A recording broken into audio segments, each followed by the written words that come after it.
I'll pay you $10,000 an hour. I need you at my house. Kaimin Park didn't just own the club. He haunted it. From the recessed shadows of the VIP balcony, he looked down at the swirling kaleidoscope of the Gilded Lion with eyes that had long ago stopped seeing color. He sat with a stillness that was almost tectonic, his large frame draped in a tailored suit that barely concealed the dark, intricate ink coiling around his wrists. He carried the sharp, biting chill of a winter harbor and the faint, dry rasp of bergamot, a scent that acted as a silent perimeter, keeping the world at a cautious distance. The music was a physical weight, but it didn't reach him. Nothing did. He had spent 3 years in a state of clinical detachment, moving through his empire of neon and glass like a ghost through a counting house. Then, the stage light shifted to a deep, bruised violet, and the atmosphere in the room tightened. Amara Blake didn't just walk into the spotlight, she claimed the air it occupied. Her skin was a radiant, deep bronze that seemed to glow from within, and her natural curls moved like a crown as she swayed to a rhythm only she truly understood. She was breathtaking, a vision of effortless seduction, but it was her discipline that held Kaimin's gaze captive. She played with the room like a seasoned gambler, leaning close enough for a high roller to catch the heat of her skin, only to dance away with a playful, amused laugh before a single finger could graze her. She was untouchable. In a city where everything was for sale, she was the only thing that appeared to have no price tag. Kaimin watched her for an hour, then 2, his untouched drink sweating a ring onto the marble table. He noticed the way she never rushed a movement, how she never looked at the VIP section with the hungry, desperate hope of the other performers. She treated the most powerful men in the territory like background noise in her own private symphony. The hollow ache in Kaimin's chest, the one he had tried to drown in 1,000 nights of champagne and silence, suddenly flared into a jagged, electric curiosity. Watching her from the safety of the heights was no longer enough. The distance felt like a slow starvation, a reminder that while he owned the building, he didn't own the fire burning at its center. He didn't want the dance, and he didn't want the spectacle. He wanted to know if that unwavering discipline would hold if he stood directly in its path. As the final notes of her set faded, and she disappeared behind the heavy velvet curtain without a single backward glance, Kaimin stood up. The movement was sudden, causing his guards to snap to attention, but he ignored them. He was done being a spectator. He needed to find out if $10,000 an hour was enough to buy a conversation with a woman who looked like she didn't need a single cent of his money.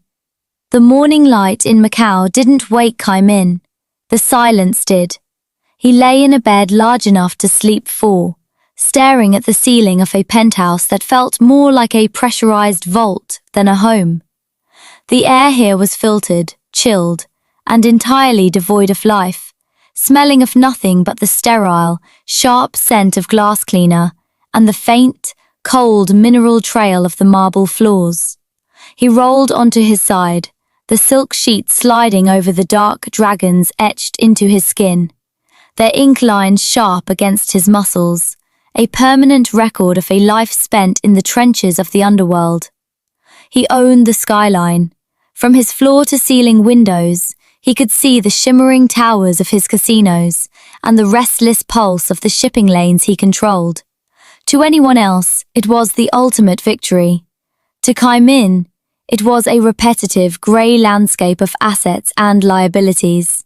He moved through his morning routine with the mechanical precision of a man who had forgotten why he was moving at all. He drank his coffee black, staring at a city that bowed to his name. Yet he felt like a ghost haunting his own kingdom. His phone buzzed on the granite counter. A notification of another $1 million deposit. Another rival crushed. Another merger finalized. He didn't even look at it. The numbers were just symbols on a screen, as hollow and empty as the high-end nightclubs he spent his nights in. For years he had lived by the rule that everything and everyone had a price. If you wanted loyalty, you bought it. If you wanted silence, you paid for it. If you wanted a woman, you reserved a room. But as he pulled on a charcoal suit jacket, the memory of the previous night flickered in his mind like a short circuit. Amara Blake. He could still see the way she had looked past the VIP balcony, as if it were nothing more than a structural support. She was the first thing in years that his money hadn't immediately coloured. He sat at his desk, a heavy slab of polished stone, and tried to focus on a contract for a new hotel development. The words blurred. He found himself tracing the tattoos on his forearm, the ink feeling heavy, a reminder of the violent, transactional world he had built. He was a king who had run out of territory to conquer, sitting on a throne of ice that was slowly numbing him to death. The boredom wasn't just a mood, it was a rot. He stood up and grabbed his keys, the heavy metal clinking in the quiet room. He didn't need to be at the club for hours, but the sterile perfection of the penthouse was starting to feel like a tomb. He needed to see her again. He needed to know if the fire he saw in her was real, or if he had finally started hallucinating a soul in the middle of his wasteland. The backstage corridor of the club was a narrow, dimly lit artery that smelled of damp brick and the biting, sweet sting of hairspray. Kai Min stood near the dressing room door, his presence turning the cramped space into a cold, airless chamber. He didn't pace, he simply waited, his hands buried in his pockets, the silhouette of his broad shoulders casting a long, jagged shadow against the peeling wallpaper. When Amara emerged, she was wrapped in a simple cotton robe, her face scrubbed clean of the stage makeup. Without the neon lights, her skin looked like polished teak, and her eyes held a clarity that was even more disarming than her performance. She stopped short, not out of fear, but out of a sharp, analytical curiosity. "The VIP balcony is 2 floors up, Mr. Park," she said, her voice a low, gritty friction that felt like a challenge. "I don't remember inviting the owner to the basement." Kai Min didn't move. He let the silence stretch until it became a physical weight between them. "I'm tired of watching you through glass, Amara. It's a waste of my time, and a waste of yours." Amara let out a short, dry laugh, leaning against the doorframe with her arms crossed. "My time is exactly what you pay for when you buy those bottles of champagne. You're getting exactly what you settled for." "I'm changing the terms," he countered, his voice a steady, low-frequency vibration. He stepped forward, moving into the circle of her space. He didn't carry the predictable scent of the men who usually begged for her attention. He radiated a bracing, metallic chill that felt like a premonition. "Come to my estate. No stage, no music, no audience, just your presence." Amara arched a brow, a smirk tugging at the corner of her mouth. "You want a private show? You should have checked the price list. I don't do house calls for Mafia royalty."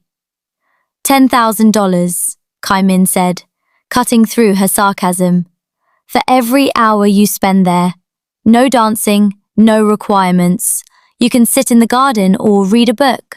I just want to see if you're as untouchable when there isn't a crowd watching." The smirk vanished.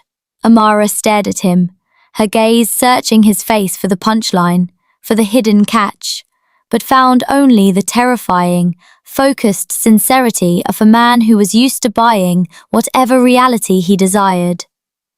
10,000 an hour was more than a gesture. It was an insult to the very concept of money. "You're serious," she whispered, her pride warring with a sudden, jagged spark of interest.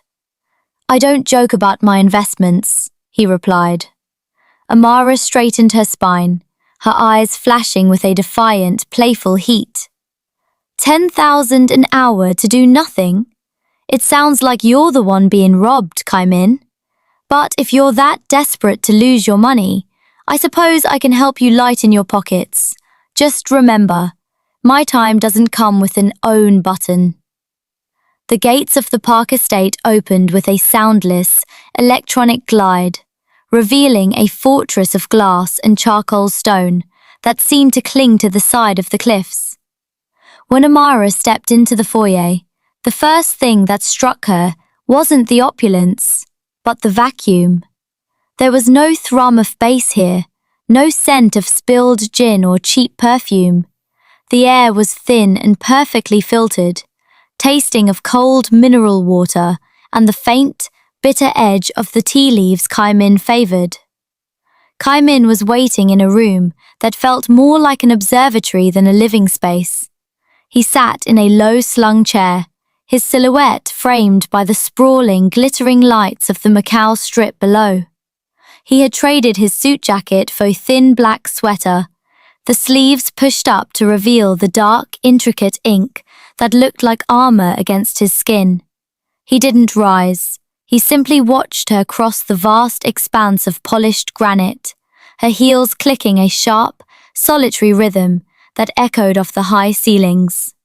"You're early," he noted. His voice was a dry, low-frequency rasp that seemed to vibrate against the floorboards. "For 10,000 an hour, I figured I shouldn't keep the bank waiting," Amara countered. She didn't sit. Instead, she wandered to the floor-to-ceiling window, her reflection ghosting over the city she usually viewed from the back of a taxi. She felt the weight of his gaze on her back, a heavy, calculating heat that didn't feel like the predatory stares of the club. It felt like he was trying to solve a puzzle he had already spent too much money on. The silence between them grew, stretching until it became a physical pressure in the room. In the club, the noise provided a shield. Here, every breath was an event. Kaimin picked up a small, hand-carved stone from the table beside him, turning it over in his fingers with a restless, mechanical energy. "So," Amara said, turning to face him, her arms crossed over her chest. "The clock is ticking. Do you want me to tell you your fortune? Or are we just going to compete to see who can breathe the quietest?" Kaimin's eyes narrowed, a flicker of something, not quite a smile, but a break in the ice, crossing his features. "I've spent 3 years surrounded by people who won't stop talking. I wanted to see if you were as loud when you weren't performing." "I'm never performing, Kaimin. That's your first mistake." She finally sat, choosing the chair directly opposite his, reclaiming her space with a defiant, regal ease. "You paid for my time. You didn't pay for me to entertain your boredom." He leaned forward, the cold metal scent of him suddenly much closer. For the first time, the transaction felt less like a business deal and more like a siege. They sat in the stillness, two forces of nature realizing that the most expensive thing in the room wasn't the art or the architecture, it was the jagged, uncomfortable truth of each other's company. The hour mark on the digital clock flickered, a silent reminder of the currency bleeding into the room, but Amara didn't look at it. She watched Kaimin instead. He was leaning back, his eyes tracing the line of her throat, with the same clinical detachment he might use to inspect a high-yield bond. To him, the stillness was a product he had purchased. To her, it was a battlefield. "You're doing it again," she said, her voice a low, gritty friction that cut through the sterile hum of the air filtration. Kaimin's hand paused, his thumb rubbing against the dark ink of a dragon's tail on his forearm. "Doing what?" "Appraising me. You're sitting there calculating the ROI on this conversation, wondering if my silence is worth the wire transfer you're about to trigger. She stood up, her movements fluid and sharp, and walked toward the heavy stone desk that dominated the room. She didn't ask permission. She picked up a fountain pen, a heavy, cold weight of silver, and turned it over in her hands. You think because you've assigned a number to this time, you've captured it. But you're still just sitting in a quiet room alone, Kaimin. You just happen to have an expensive witness today. Kaimin's expression didn't shift, but the air around him seemed to grow colder, more pressurized. Money is the only honest language left in this city, Amara. It defines the boundaries. It tells me exactly where I stand and what I'm owed. It's clean. It's a shroud, she countered, stepping closer until she was leaning against the edge of his desk, invading the perimeter of his authority. She carried the scent of dry heat and something untamed, a sharp contrast to his metallic harbor chill. It's a way for you to avoid actually looking at someone. If you pay me, you don't have to wonder if I like you. If you pay me, you don't have to be vulnerable.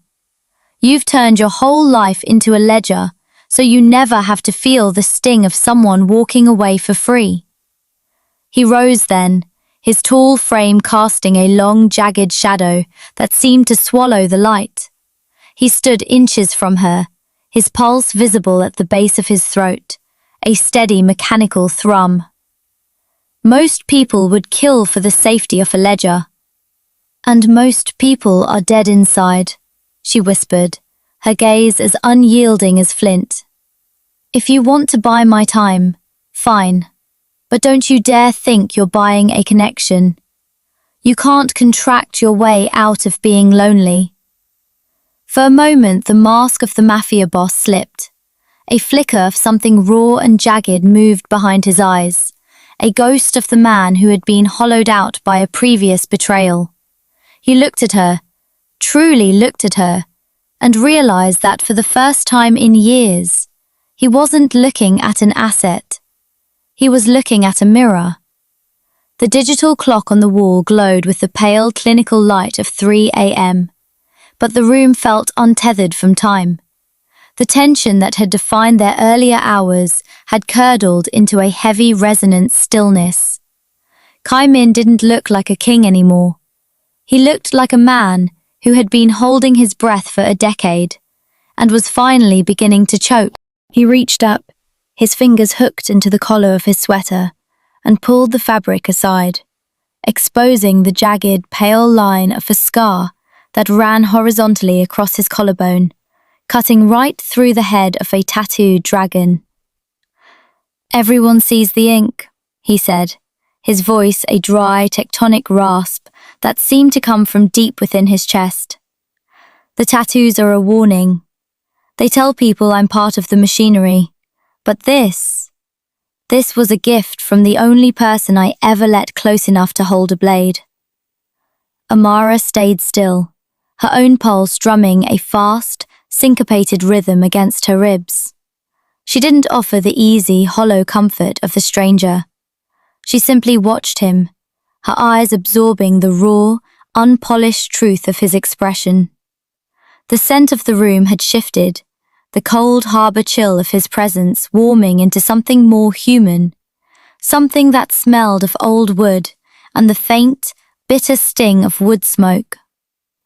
"She didn't want my heart, Amara," he continued, staring at the glittering, artificial horizon of Macau as if he could see right through the glass. "She wanted the keys to the vaults. When she realized I wouldn't burn the family legacy for her, she tried to take it from me anyway, piece by piece. In my world, love isn't a sanctuary.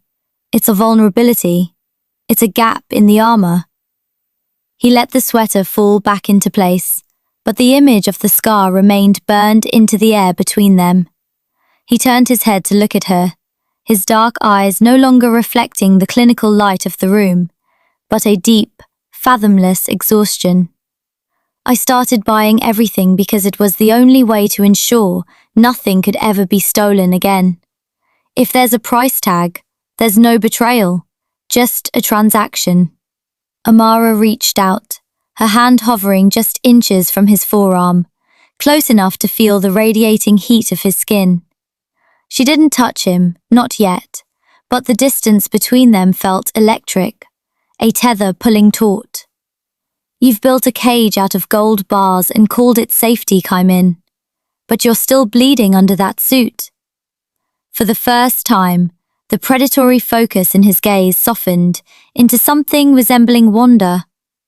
He looked at her hand, then back at her face, realizing that she wasn't recoiling from the monster or fawning over the myth. She was simply seeing him. The ledger, the mansion, and the $10,000 hours felt like distant, trivial things. In the blue light of the early morning, he wasn't a boss, and she wasn't a dancer. They were just two people standing in the wreckage of their own defenses. The heavy glass door slid open with a whisper, letting in the humid, salt-heavy breath of the South China Sea. Out on the balcony, the city of Macau was a sprawling carpet of electric jewels. But here, suspended 30 floors above the chaos, the air felt private and thin. Kaimin leaned against the stone railing, his silhouette a sharp, dark notch against the neon glow of the horizon. He had discarded his shoes and unbuttoned his cuffs, the dragon tattoos on his wrists appearing less like armor and more like memories in the soft moonlight. Amara stood beside him, her hair catching the stray gleams of the city below. She wasn't looking at the view. She was looking at the way his fingers drummed a restless, uneven beat against the cold granite.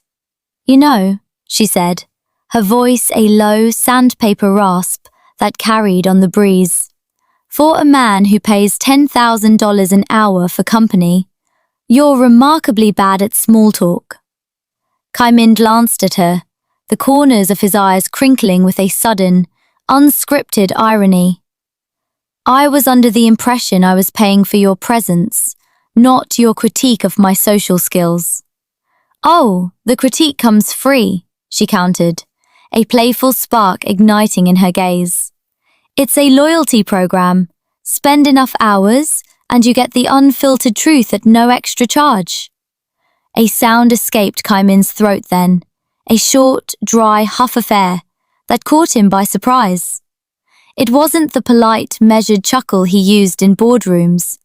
It was a genuine, jagged laugh that seemed to startle even the shadows around them. The sound was rusty, as if the machinery of his joy hadn't been oiled in years, but it broke the heavy pressure that had governed every second of their arrangement. Amara laughed with him, a bright, melodic contrast to his tectonic rumble.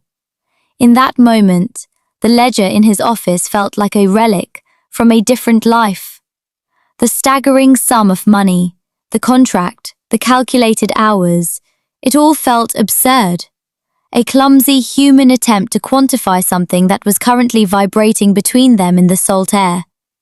You're ridiculous, he murmured, the intensity in his gaze shifting from predatory to profoundly curious. He wasn't looking at her as a distraction from his past anymore.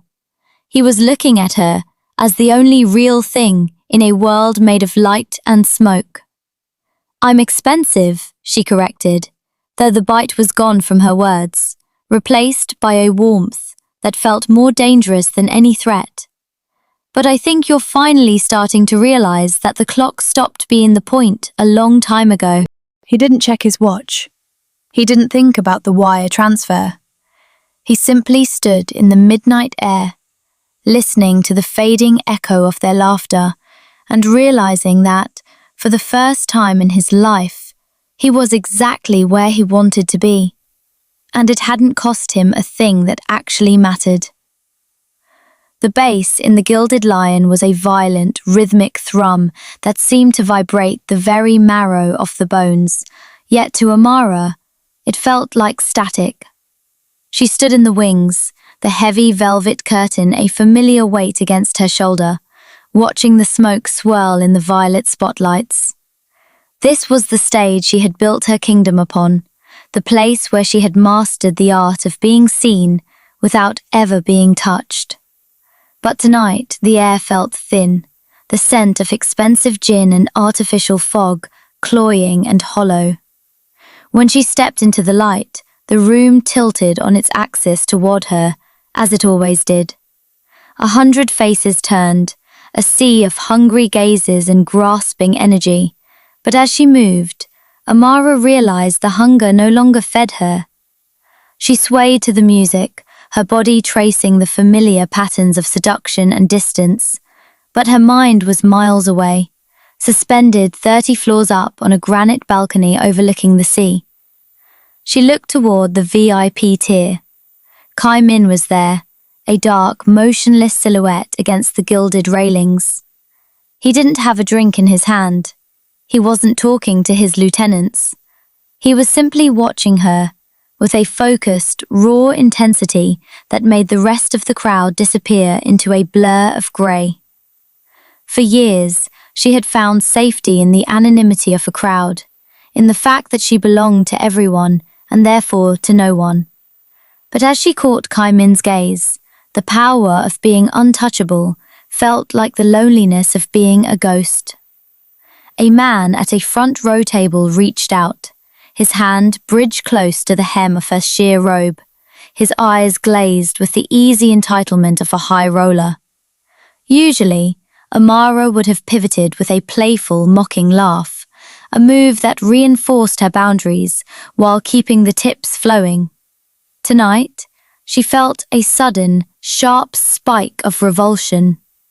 The thought of performing for anyone who didn't know the sound of her unscripted laughter felt like a betrayal.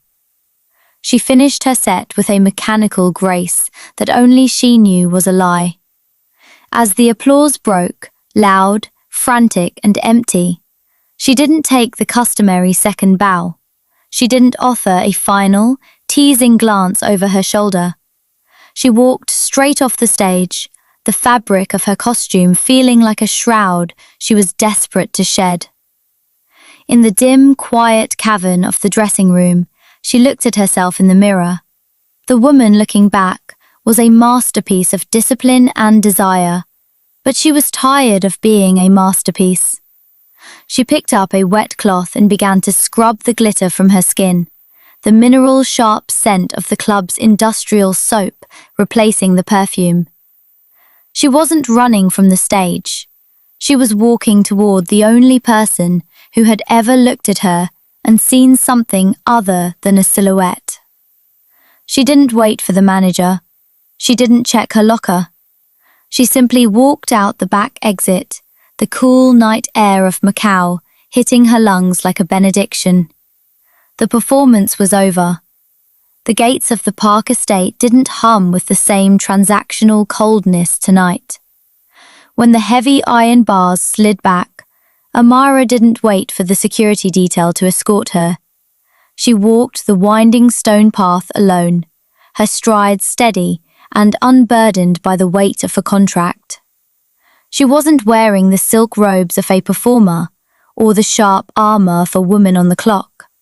She was dressed in a simple, oversized sweater and jeans, her presence stripped of every layer intended for public consumption. She found Kai Min in the kitchen, a space usually reserved for his silent, efficient staff. He was standing by the marble island, a half-finished glass of water in his hand, looking at a stack of legal documents he wasn't actually reading. When he heard her footsteps, he didn't check his watch. He didn't look for his checkbook. He simply stood still, his broad shoulders losing their rigid, defensive set as he took her in. "You're early," he murmured, the familiar tectonic rumble of his voice softened by the quiet of the house. "The hour doesn't start for another 30 minutes. Amara walked right into the circle of his space, stopping close enough to feel the radiating heat of his body and the bracing, cold metal scent that always seemed to follow him. She reached out and took the heavy silver fountain pen from the counter, the one he used to sign off on his $1 million deals, and placed it firmly in the drawer, sliding it shut with a definitive click. "The hours are over, Kaimin," she said, her voice a low sandpaper rasp that carried the weight of an absolute truth. "I'm not here for the wire transfer. I'm not here for the 10,000. I'm just here." Kaimin's hand paused in midair, his fingers hovering near the dark ink on his wrist. He looked at her, his dark eyes searching hers for a trace of the old skepticism, but found only a steady, unyielding warmth. The silence that followed wasn't the pressurized vacuum of their first meeting. It was a sanctuary. The realization hit him with the force of a physical blow. The ledger was closed.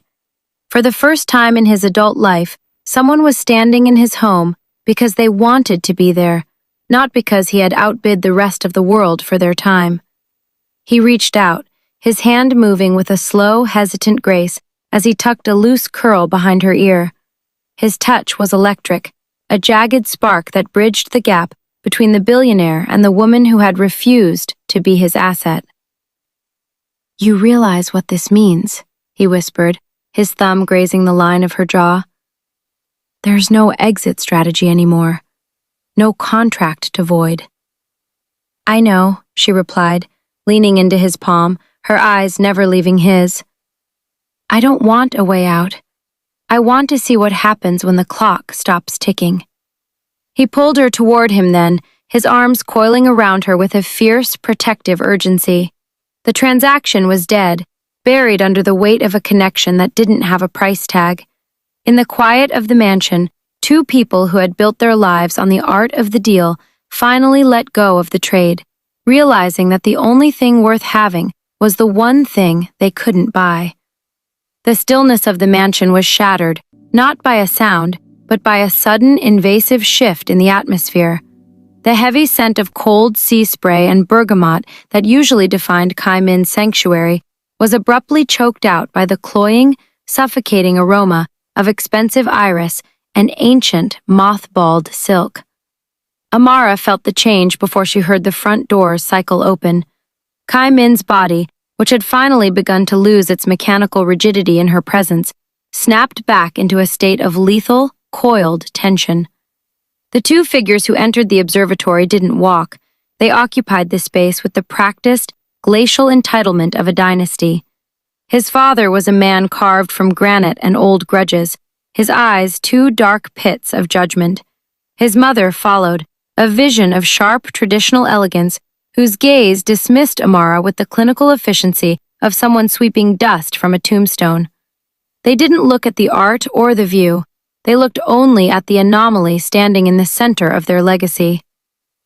"The clubs were a distraction we tolerated, Kaimin," his father began, his voice a low, tectonic rumble that carried the weight of generations.